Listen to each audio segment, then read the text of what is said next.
No, Levack ain't got no party. No, Levack ain't got no party. That's the one thing.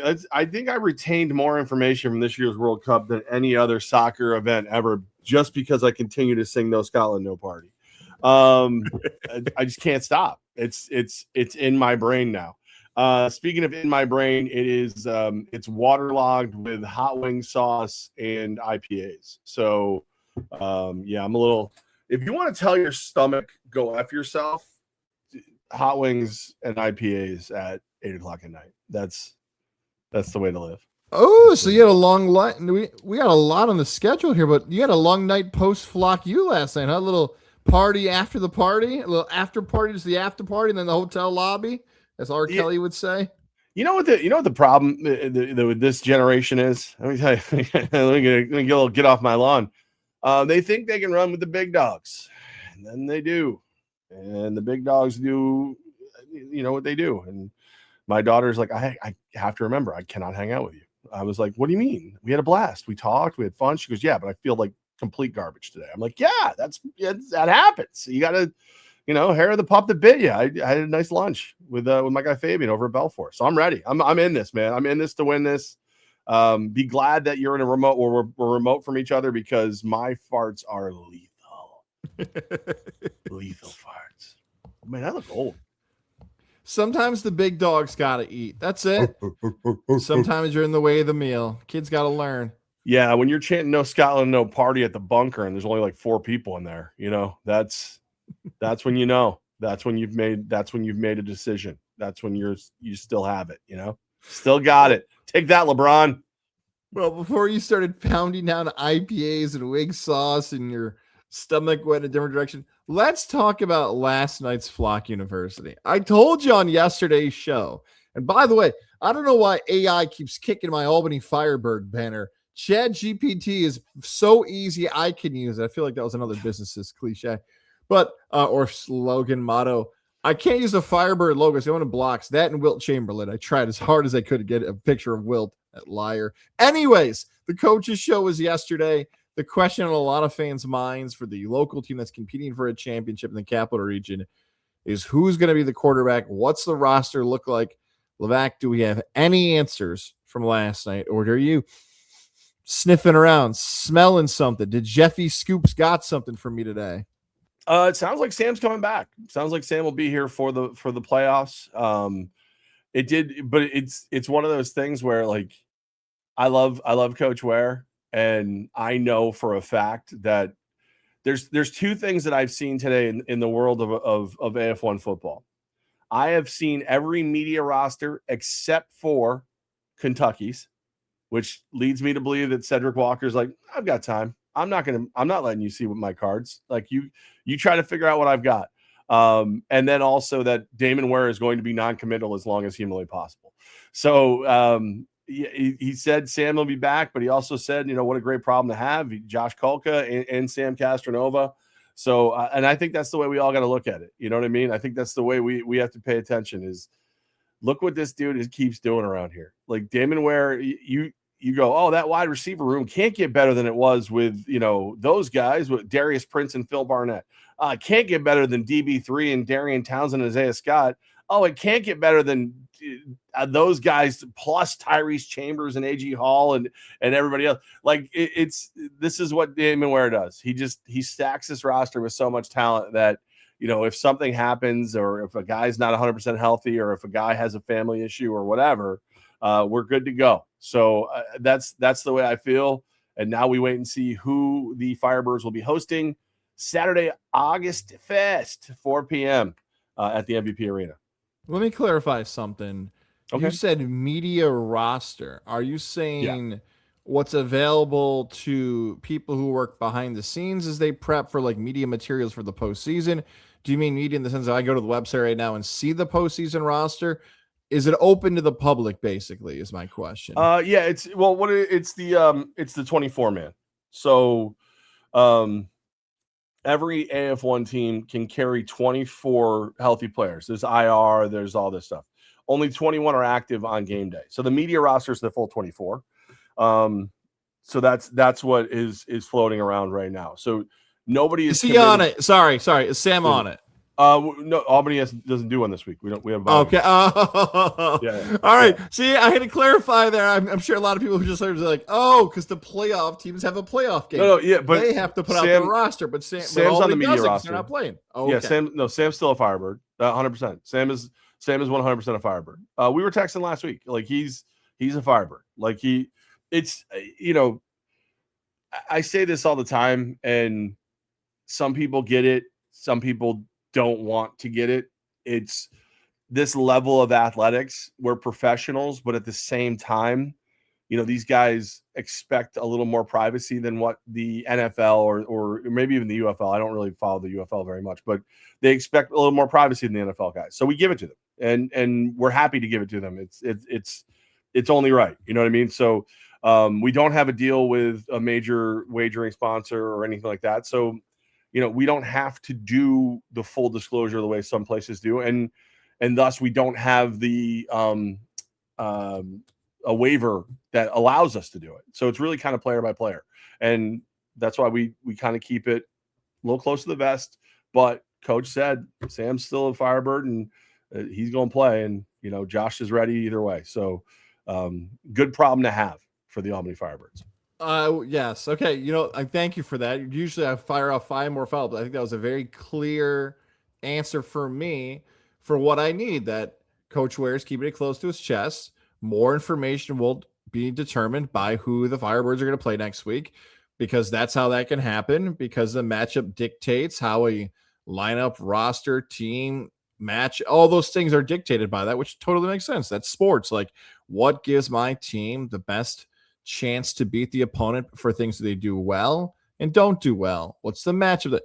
And I'm not going to let my opponent know what I'm going to do before. That's competition, gamesmanship, all that stuff. So I want to say I'm going to just move on from that, because I think that's all I'm going to get out of that. I'll just add one other thing. Maybe AI will aggregate me here, maybe it won't. I will add this for Firebird fans who want to criticize me or be like, I speak too hard on the team or anything else. At times in my career, like anybody else, whether it be your life, whether it be your career, whether it be just experiences, hey, this reminds me of an experience I had in my life, so I feel like this could be the result. Or I covered a team, a player, a roster that this happened, and here's how it played out, and I'm going to compare it to this because I'm used to that. I'm familiar with that. I understand how that works. Nothing in my career is like this. Nothing. No team I've ever covered. No situation is like that. There are times weeks ago, and I still will take the criticism, even though I think I'm right on that. Like, I sniffed out a lot of things of why we were going to get to Kolka, although it was misinterpreted. Hey, these are the things that are being left in front of me. I believe Kolka will be the quarterback. Not he should. That's another debate, but will be. The same thing here. Just to pull a football example, and older fans will probably say that's not even the best one, is remember Rob Johnson and Doug Flutie? Remember how that whole thing ended, right? Like Johnson and Flutie at the tail end. I guess Buffalo kid here for Castronova too, right? Like, so one quarterback played the entire regular season, and then the Music City Miracle game showed up and they flipped quarterbacks, and we really weren't quite sure why, although one gave another quarterback to their team that they believe the best chance to win. Even that example is not great, because I believe one quarterback didn't see as much time as Kolka did. So that's it. Like, it's crazy. I've never seen anything quite like that. So Rob Johnson, by the way, started over a Flutie. Yeah. It's arena football, man. But that's the only thing maybe that's close. Yeah. No, but I'm just saying, like, everything, arena football's crazy. Like, it just is. Like, every once in a while, like, so let's say media day arena crown, whether it's the MVP arena or F&M or wherever, Amsoil, wherever it is. I already talked to Gary Compton and Jerry Kurz earlier today, and Jerry said it. Jerry's like, when are you going to interview the three of us? When are you going to sit down and do like a halftime special with Jerry Kurz, Gary Compton, and Christy McEwen? I was like, I'll never do that halftime because it's not enough time. I go, but I 100% will sit down with the three of you and talk. But I think it's a long form the AF1, .com or the AF1 YouTube or whatever. I think it's a long form interview, and my stories blow people's minds. They've been doing it a lot longer than I have, except for Christy. She's younger than me. The stories that they come out with, it's arena football, man. It's crazy. It's everybody's here for a different reason, and some of those reasons invite and just foster craziness, which is funny because Jim Foster, the founder, but like it just fosters insanity, and that's why crazy things happen in the world of arena football all the time. There's never going to be two things that happen the exact same way ever. It's just not going to happen. No. And that's hard for media members. That's hard for fans. Not saying it's wrong, just difficult, more challenging. Dare I even say fun? Why this is intriguing stuff. And by the way, for those older fans, again, that Flutie Mirror segment, I'm a kid when that happens. Like really, I don't think I'm in the fourth grade yet. Rob Johnson started the last game of the season because the Bills had clinched a postseason berth and they wanted to rest Flutie. And because Johnson was in the last game, the coach was like, you know what? He played pretty well. Let's let him start the playoff game. Flutie's like, what the hell? Just let us to double-digit wins. And well, you know what that was. That was Flutie was short. But he won 10 games that year. He played well, 100%. 100%. But that is the coach who wants the prototypical quarterback. And Rob Johnson was the prototypical quarterback. Big, tall, strong arm, could run, but just was not as good a quarterback as Doug Flutie. But they wanted him to be.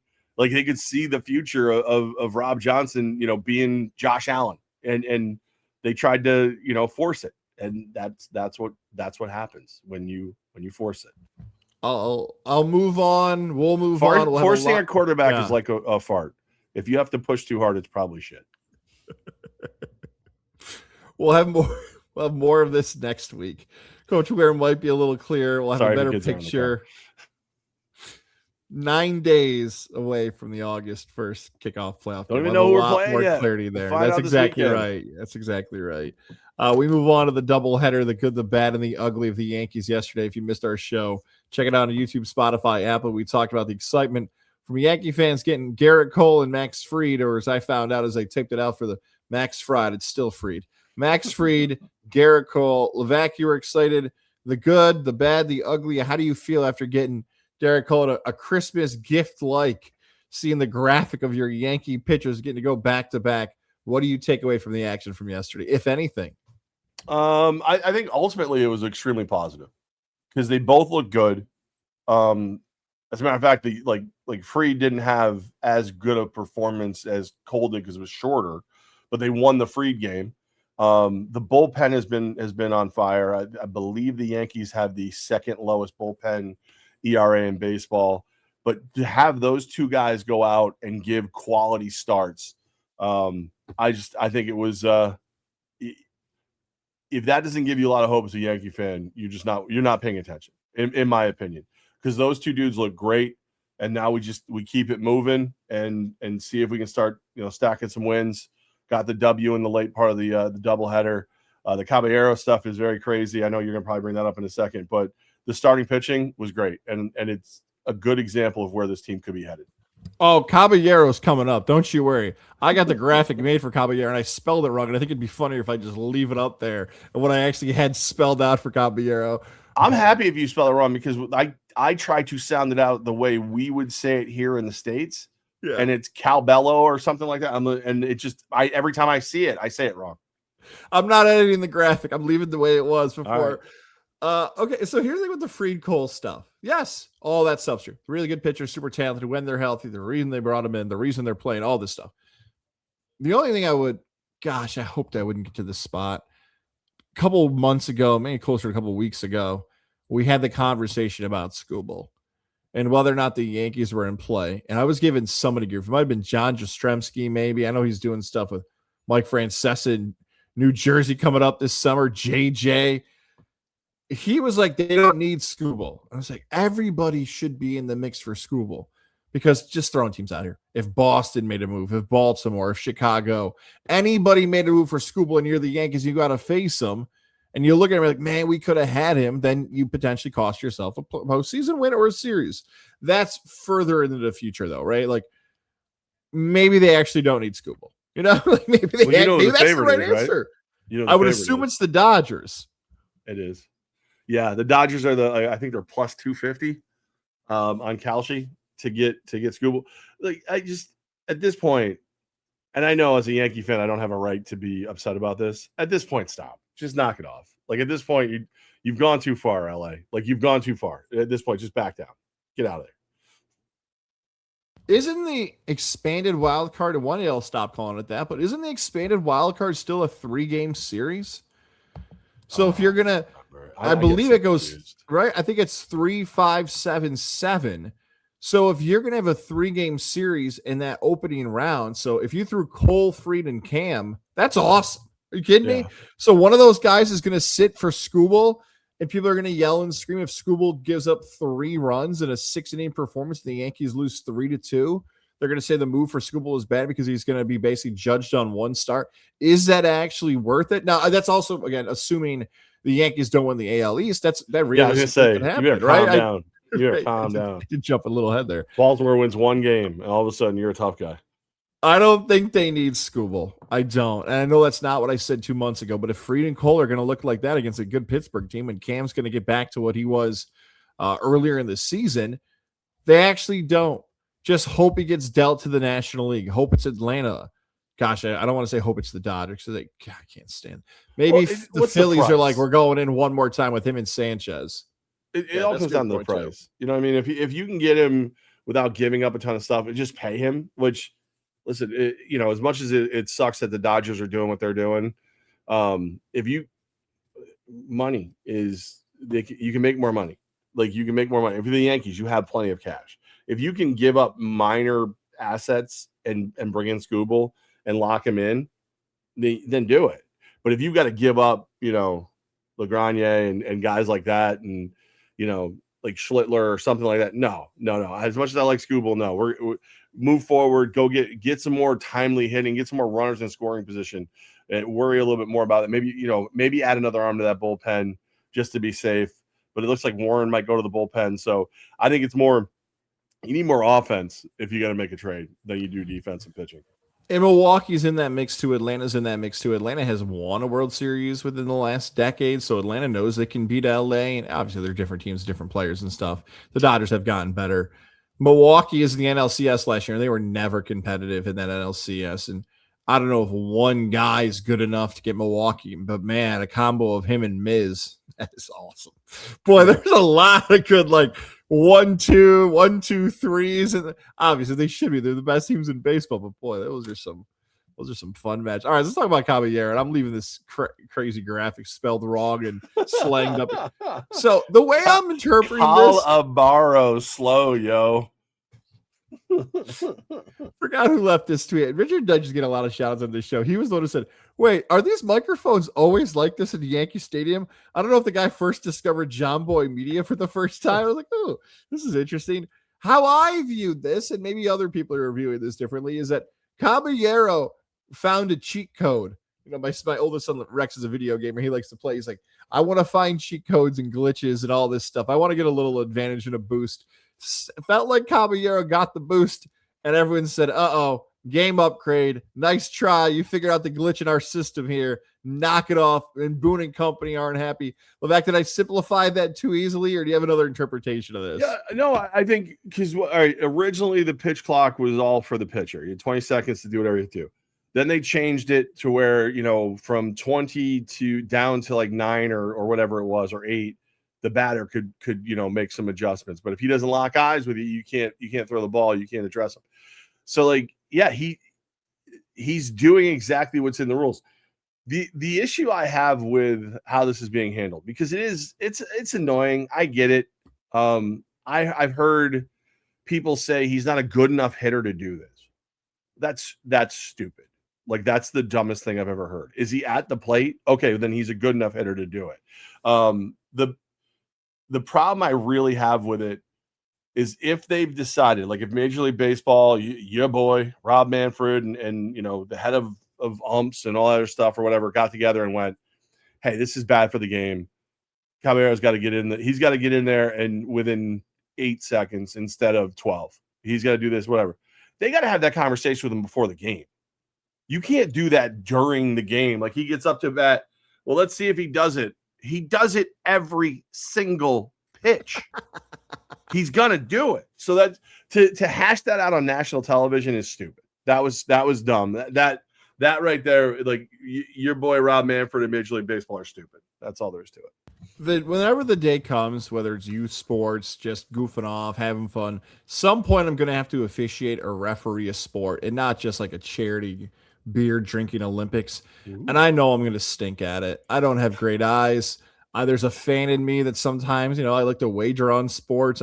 I'm not going to be good at umpiring, refereeing, officiating. I have learned this covering sports as a professional long enough that whatever professional, college, anything, and seriously, any level of officiating, there will eventually be a meeting and say, hey, we as an officiating unit, group, grading system are noticing a lot of officials are not calling this rule. A lot of you guys or girls are missing this. So remember to focus on this going forward, whether it's a block charge in basketball, holding, PI, hitting the quarterback. This happens all the time in officiating and in sports. This is a classic example of somebody does get paid in baseball to look at this stuff. And they said, who is the ultimate? Is that guy for the Yankees. So anybody who's got him in a game coming up, we're cracking down. Now think, if you're a student and says we need to work on our cursive writing, if you're a salesman, we need to sell more new business, and your boss says, okay, boss, you're going to try your best to impress your boss. So what happens? He gets a automatic strike called on him. The club's like, you're picking on me. You're right. They are. And also you are doing it every single at bat. Man, I remember as a kid, the guy in the box, gosh, this is like a little leaguer. I didn't even know that was a rule. There are sometimes like again, back to the glitch and the loopholes and all these other cheat codes. I didn't even know as a kid you could call timeout, like while you're like, goofing off, like out of the box, readjust your grip, staring at it. And I used to think it was the coolest thing ever. Like, you can do that. Remember in basketball when this isn't a rule anymore, but in basketball, there was a rule where if a ball was going out of bounds, you could jump, catch it, and then call timeout. That thing was awesome. So there's like a coolness, confidence. You mentioned like some people don't think he's a good enough hitter to do it. It does look cool. But he absolutely was getting picked on. I know I'm hedging, right? I'm saying both sides are right. Both sides are right. He knew exactly what he was doing. They cracked down. He absolutely was being picked on. He can't do it anymore. So sorry to not take a stance in sports podcasting world, but both sides are actually right here. I think we agree. I don't mind them handling it. They handled it wrong. If they had met with him and Boone before the game and went, hey, look, just so you guys know, don't do that. And maybe they did. I don't know. But it doesn't. I don't think they did. Not from the way everybody reacted. But if they did it before the game, I'd be. You know what? The rules. He's playing within the rules. You don't like it. You're adjusting the rules. Okay, cool. It's my favorite Darth Vader line. We had a deal. I have altered our deal. Pray I do not alter it further. Like it is what it is. But to do that during the game was stupid. That was bad. That's a bad look for baseball. Fantastic take by you. Totally agree. I'm going to say football just because it's a lot of stuff happens in a football game. That happens constantly, at least with good coaches in football. A football coach will go up to the official when guys are warming up and stretching. You see the handshake between the coaches. In that like half hour to 45 minutes, depending on what sport you're playing, how much time you have, they'll go to the official and say, hey, I'm giving you a heads up right now. In the second quarter, we might run this play. Here's where my tight end's going to line up. He's going to be ineligible. Dan Campbell used to be the king of this in the NFL. We're going to run some plays at the goal line where we got to check in. Number 66 is eligible on this play and he's checking. He will give the officials the heads up away from the coach. Like, I'm not trying to catch you off guard. I know this play is legal. So, no, that's a great point by you. All right, because the Lions lost a touchdown. Yes, because the umps didn't see that a player was. And he told them before the game. Yeah. He's like, that's why I'm ticked, because I told these guys I was running this play. Now, look, are there chances that in football they tell the official 4 plays and they don't run any of them? Yeah, but there's also a chance, like, hey, we talked about this, or I'm checking with you guys to be like, we can run this play, right? And the officials, gosh, my God, basketball, like you can't dunk in warm-ups, and you're telling them about just stuff like that happens all the time. Let's go to Mendoza. Your quarterback, Fernando Mendoza. Oh, I believe you're rocking a Raider cap. I know you got a Yankees black. today. Yankees, okay. Yeah. Fernando Mendoza has officially signed his deal. He is a Vegas Raider. This used to be a huge deal. Gosh, 10, 15, 20 years ago when the number one overall pick would wait and hold out. My gosh, Jamarcus Russell, your Raiders, you've gone through this before. It's a 4-year contract, $57.27 million, fully guaranteed with that fifth-year option, just like all other first-round picks. Levack, all the Raiders are under contract. They're all going to camp. Veterans at the end of the month here, the 28th, and the first practice with everybody on the 29th. What do you make? First overall number one pick in nearly 20 years for your franchise. Big deal that he's signed. Excited more than ever that now the ink has hit the contract for Fernando. Yeah, I mean, I have such high hopes for this team. Not necessarily this year. Like this year, I my high hopes are that they're a very competitive team. Like I think the West. I mean, we're hearing Mahomes is ready. Like how is he ready? That doesn't compute. That changes things a lot. But Denver's defense is phenomenal. Bo Nix, we'll see how healthy he is, how that relationship with Peyton has become. Harbaugh and Herbert, like the West is so strong that the Raiders, if the Raiders are competitive in all their games, I'm going to be happy, But I think that it starts with getting everybody in camp, and now Fernando and Kirk Cousins can work together, and Kirk Cousins is a no ego guy or a low ego guy. So I think this gives the Raiders the best chance to potentially see Mendoza at some point this season. Maybe not from game one, but definitely if the opportunity is there, the fact that he's going to be there all the way through is, just kind of guarantees you'll see him at some point. You know this because I said this before your Raiders drafted and had the number one pick before they draft Mendoza. I said, if there's any quarterback in the NFL that Fernando Mendoza reminds me of, it's Kirk Cousins. I used to call him a fast Kirk Cousins.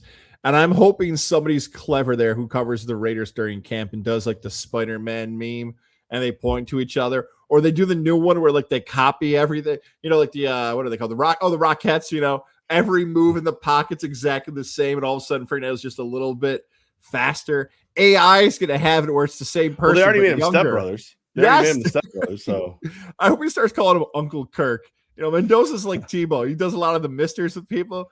He calls him Uncle Kirk. I'm gonna let you answer this question. Who do you want to start week one? Kirk Cousins or Mendoza? I mean, I'd love to see Mendoza. I'd love to see Mendoza. Because I don't like if I thought they could really make a run this year, I'd say Kirk Cousins. You know what I mean? Like if I thought they could really, but I still think they're a little light at wide receiver. Obviously, Brock Bowers is your number one weapon on offense, and you're hoping for a big step forward from Aston Genty and that offensive line. You've got 2 All-Pros now. I want to believe that the Raiders could actually make the postseason, but I don't. So I would love to see Mendoza as much as possible, as long as he's healthy and they can protect him. But if there's any chance of them winning it all, or not even winning it all, making the postseason, I have bet them to win it all. But that's just that's just I do that every year. If there was any chance of them winning it all, I'd say Kirk. But I'd love to see Mendoza. In comparison to other seasons in his career, Cousins has not been very good the last 3 years. He just has been the same quarterback. He's squeezed everything out of his career. Mostly he's been squeezing money, dollars, like Danhausen been falling out. He has been really good for 3 years. At this point, I actually think Mendoza's better. Whether it's, him knowing the offense and picking up the plays and all that stuff.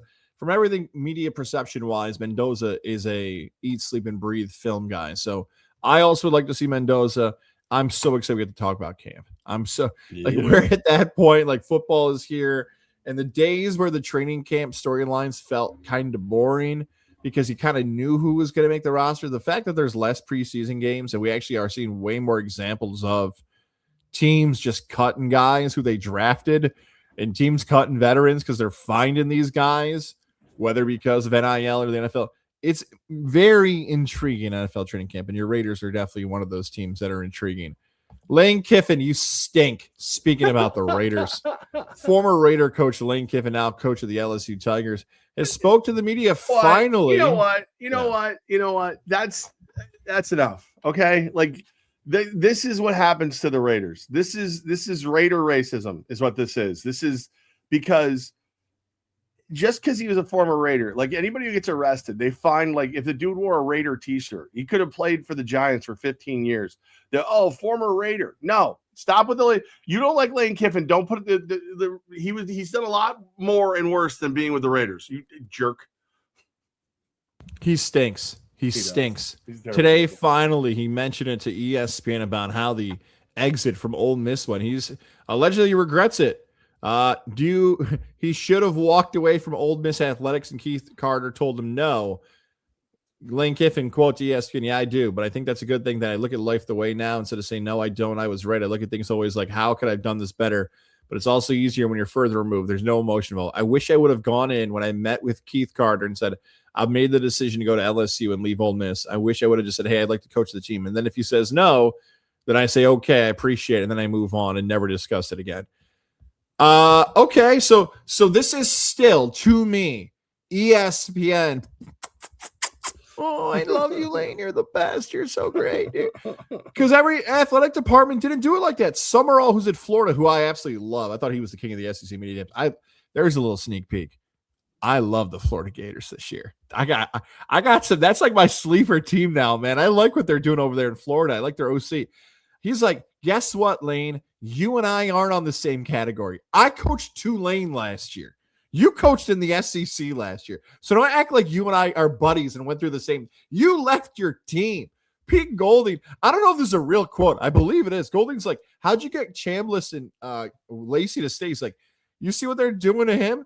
He goes, there was a statue of Lane Kiffin going up in Oxford a week ago. Now they wouldn't pee on him if he was on fire. How are they going to treat you guys if you leave? And I'm like, there's no way he said that. I'm like, maybe I saw it on a graphic on social media, so maybe it's real. Coach him out. You could have won the national championship with Ole Miss. Now you're like, you know what? Maybe I shouldn't have. Shut up, Lane Kiffin. Enough out of him. He's a lot. But he can coach, and they're going to be better because he's there. The Summerall thing, did you see the controversy from him? And the phone, right? Yeah. And who was it? Tom Crean, the old Indiana coach, got involved? Like people are trashing him for joking around and calling the dude out for letting his phone ring. Like, what is your take on that? Like, what is was he out of line? Here's what I've heard. Aaron Jacobson down at WDAE in Tampa was at that. And he tweeted, he's like, this is not what happened. He goes, what happened is I'm in the press area. The guy who was there left. So the guy's in the front row, gets up, leaves, forgets his cell phone. So he's in the front row, he's trying to answer questions. Nobody's there, and the cell phone's ringing loudly. So it wasn't like the guy left his phone on and wouldn't answer it. The guy wasn't in the room and left his phone in the front. So everybody who's trying to get audio can't hear because the guy left the room. So I don't know if I'm assuming Tom Crean obviously wasn't there. So even that part of it, that's why he was joking around having fun about it. Well, as to the cell phone going off, that is the number one rule I will tell any media kid. Whether it's one of our old interns or promo team, told me any advice, I'd say, one, if you cover an event live, three pieces of advice. Look nice. Try to look nice. I'm not saying you got to wear a suit and tie, but at least tonight I got to cover the TBT I mentioned later. I'll at least throw a polo and pants on. At least look decent, so I have to ask you whether or not you should be here or not. If you look at least decent, eat as much food as you possibly can. Make sure if you find, just stack up the plate. Let them know you're there. And number three, keep your phone on airplane mode once the media session starts, because you don't want to be that person. Your phone's going to be on airplane for 45 minutes. Combination of you're trying to get audio, somebody else is trying to get audio, you're interviewing a player. I always text my wife, hey, my phone's going on airplane mode. I'll talk to you in an hour. And God forbid anything happened. So not everyone knows that, though. You're right. But you should know at this point, hey, put your phone on airplane mode for an hour during this media session. I'm listening to these nerds tear his coach apart for telling somebody it was the wrong thing to do. And all I'm thinking to myself is, we all know that. We all know that's, you said it, it's one of the number one rules. If your phone goes off on that podium, you screwed up. You made a mistake. Now they're like, well, it was a reminder for him to take his medication. I don't care. Now he's taking his medicine. That's what should happen. The fact that we're all sitting here pretending that this coach is this evil person because he expects professionalism is so stupid. It's just, it's buffoonery. And it's a bunch of these nerds trying to defend another nerd. And I'm one of you nerds, and I think you're being stupid. And the group of nerds, I wish one of them would stand out and be like, hey, and you push the glasses up. Nothing happened today, right? Is this all we can write about? Like, thank goodness that phone went off. We had nothing else today. Nothing. I heard it on I went and got my haircut this morning, and then I had a lunch meeting. So I was in the truck a lot today. And I heard it on multiple shows, and every single one of the hosts. You shouldn't treat someone this way. I hope you're happy. It's like, dude, you 100% should treat someone that way. You 100%. The funniest way anybody ever handled it, Jeter answered the one phone when it started ringing. That's the best. Like, here's your shame with some humor. But like, it's inconsiderate. It's inconsiderate for your phone to go off in that situation. It just is. And it's the denigration of society. I hate everyone. I hate all of you. Anyone who thinks that someone was out of line for that, you're stupid. You're stupid. If your phone goes off in a movie theater, I hate you. Like, I hate you, and I think you should be dragged out. Like, if your phone goes off in that situation, you should at least get a little spoonful of shame. And that's it. I'm not going to say who it was because I don't want to embarrass them. Yeah, I would have. I would put him on blast. I'd be like, yo, Tommy, phone's going off. Where are you, Tommy? You in the pooper, Tommy? Go potty? That's right. Right up to the front of the class. Here you are. That's right. Yep. Shame. I think Florida's going to be awesome. I like that.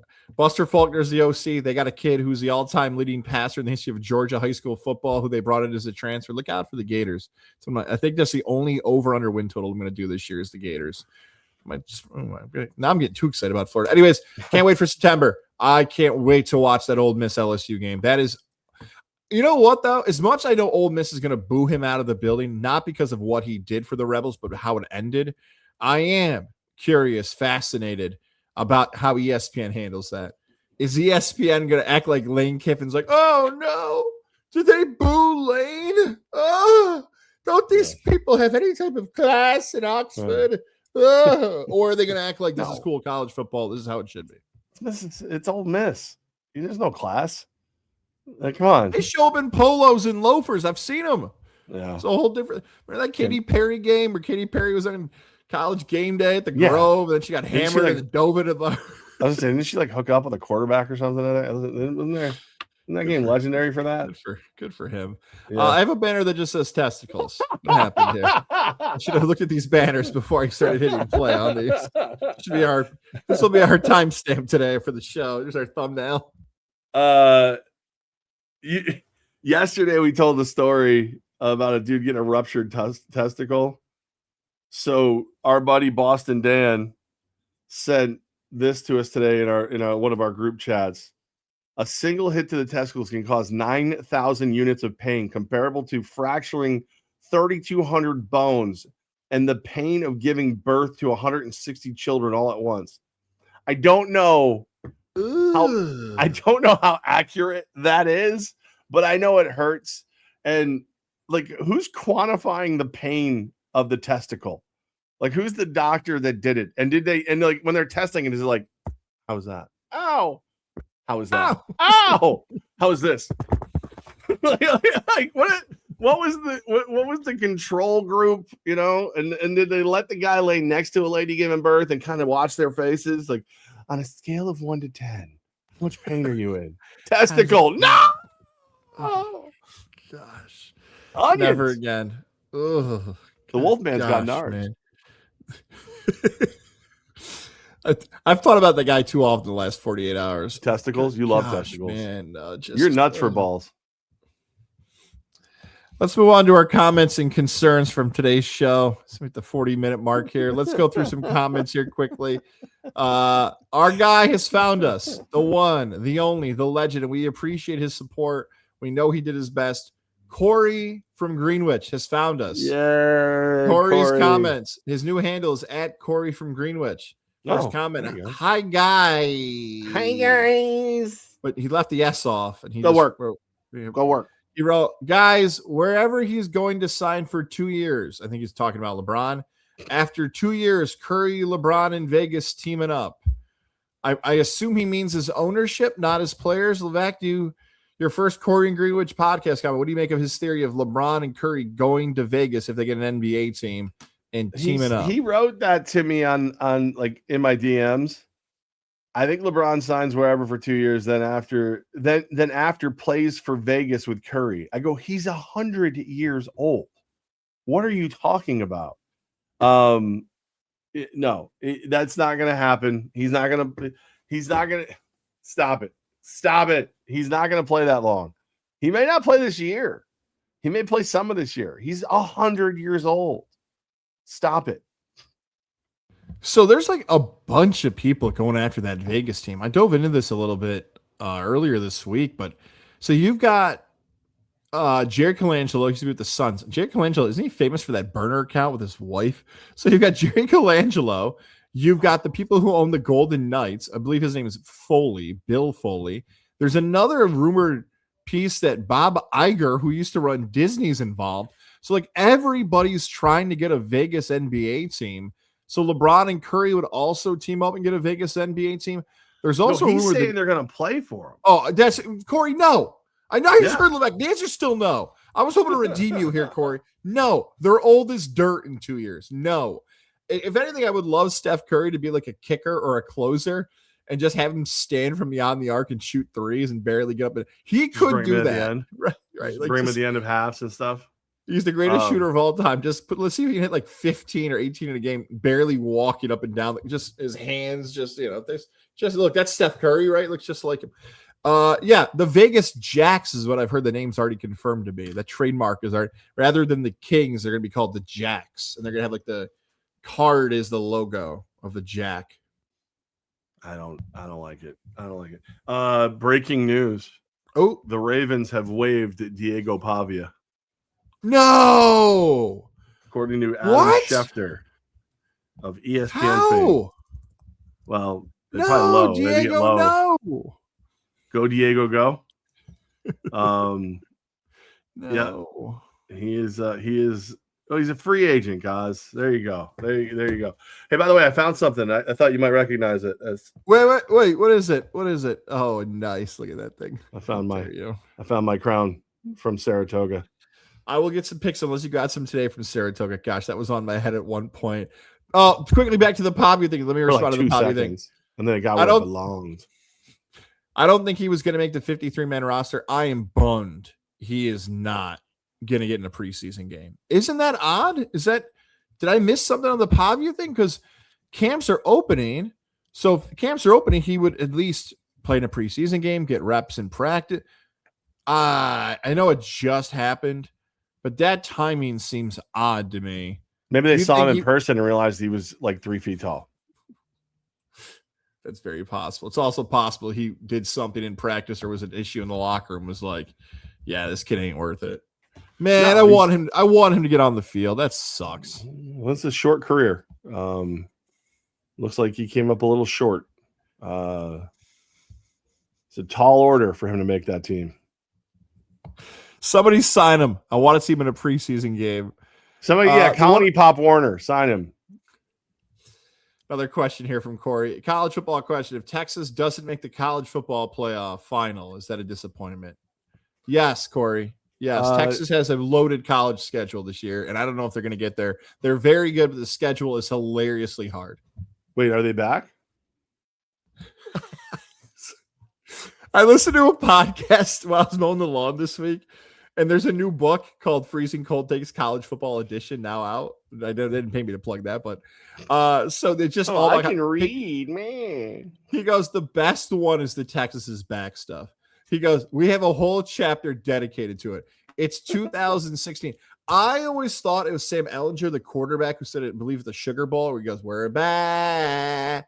He goes, it's not that. He goes, people always, and I was one of them. I always assumed that was a moment. There's a moment with Schenectady's own Joe Tessitore in a random 2016 game that nobody remembers, where Tess just yells out, and Texas is back. It's like, the hell are you talking about? So, I gotta admit, I forgot. Yes, they're back, but just not Vince Young back. We're gonna do that. I gotta be careful with my Texas is back stuff now because it's bad karma for me still. Because I know Syracuse basketball, if they ever win again, is gonna get that. Is Syracuse basketball back? So let me be careful with that. Yeah, no, they're not. They're not back. Somebody wrote, "There's nothing wrong with $3 micro bets." And RLH. Hold on. Yeah. We don't shame the $3 micro bets. We shame the 50-cent micro bets. We shame the 20-cent. Guys will make a 17-cent bet. That's what we shame. We shame that. We do. We unit shame that.